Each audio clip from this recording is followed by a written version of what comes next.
Went to see the Minecraft movie and ended up leaving in an ambulance. My friends had been hyping it up all day, saying I had to go see it that night because it was going to be the craziest movie experience of my life. I hadn't really heard much about the movie, and honestly, I didn't think it was that serious, but they kept pushing, and eventually, I gave in and went with. The moment we walked into the theater, I could tell something was off, in a bad way.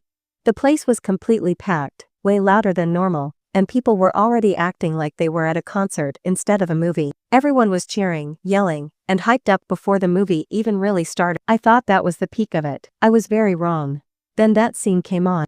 Suddenly, I saw people pulling out their phones, standing up, and getting ready like something huge was about. The second the character said those two words, the entire theater exploded. I mean, absolute chaos.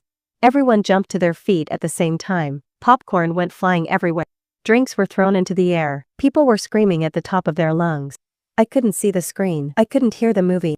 It felt like the theater had turned into a. Behind me, people started forming a literal mosh pit. Grown men were shoving each other, yelling, slipping, and falling over the seats.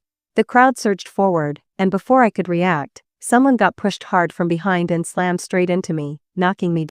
I hit the floor, right in front of all the kids. Before I could even try to get back up, I felt a sudden, brutal pain explode in the center of my face. Someone had stepped directly on me. I tried to scream, but nothing came out. I couldn't move. I couldn't breathe properly. The lights suddenly turned on. Police officers rushed in and started forcing everyone out of the theater. The movie was over. People were sent home. I wasn't. Paramedics showed up and put me in an ambulance. At the hospital, doctors told me my nose was completely shattered, crushed right in the middle of my face. Now I can barely breathe and I'm going to need surgery to fix it.